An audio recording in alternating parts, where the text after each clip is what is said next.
പറമ്പിൽ കോഴി കയറിയെന്നാരോപിച്ച് വയനാട്ടിൽ വൃദ്ധ ദമ്പതികൾക്ക് അയൽവാസിയുടെ ക്രൂരമർദ്ദനം. കമ്പളക്കാട് ചുണ്ടക്കര ഒറ്റപ്ലാക്കൽ ലാൻസി തോമസ് അമ്മിണി ദമ്പതികളുടെ കൈകൾ തല്ലിയൊടിച്ചു. അയൽവാസിയായ തോമസ് വൈദ്യർ മർദ്ദിച്ചെന്നാണ് പരാതി.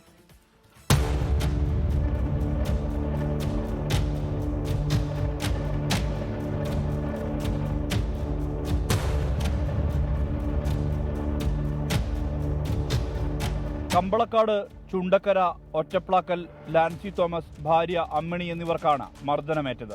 അയൽവാസിയായ തോമസ് വൈദ്യരാണ് ഇവരെ മർദ്ദിച്ചത്. ഇയാൾക്കെതിരെ കമ്പളക്കാട് പോലീസ് വിവിധ വകുപ്പുകൾ പ്രകാരം കേസെടുത്തു. മർദ്ദനത്തിൽ ലാൻസിന്റെ ഇരു കൈകളും അമ്മിണിയുടെ കൈയും ഒടിഞ്ഞിട്ടുണ്ട്. അമ്മിണിക്ക് തലയ്ക്കും കാലിനും പരിക്കുണ്ട്. കോഴി അവന്റെ മുറ്റത്ത് കയറിയെന്നും പറഞ്ഞിട്ടാണ് ഒരു കാരണം. അവൻ വന്ന് വേഗം ഒച്ചപ്പാടുണ്ടാക്കി കെട്ടിയാനെ അടിച്ചു, പെരയ്ക്കകത്ത് കയറി അടിച്ചിപ്പോൾ ഒച്ച കേട്ടോണ്ട് ഞാൻ ചെന്ന് പിടിക്കാൻ ചെന്നതാണ്. കെട്ടിയൻ്റെ ചേട്ടൻ്റെ കൈ സുഖമില്ലാത്ത ഇരിക്കുന്ന മനുഷ്യനാണ്. അതിൻ്റെ കൈയും രണ്ടും തല്ലി പിടിച്ചു. ഞാൻ ചെന്നപ്പോഴത്തേനും എന്നെയും അടിച്ചു. വർഷങ്ങൾക്ക് മുമ്പ് ഇരു കുടുംബങ്ങൾക്കുമിടയിൽ വഴിത്തർക്കവും മറ്റും നിലനിന്നിരുന്നു. മുമ്പ് ഒരു തവണ തോമസ് ലാൻസിനെ ആക്രമിച്ചതായി പറയുന്നുണ്ട്. അന്ന് ലാൻസ് അറിയാതെ പോലീസ് പരാതി ഒതുക്കിയതായും ആരോപണമുണ്ട്. 24 വയനാട്.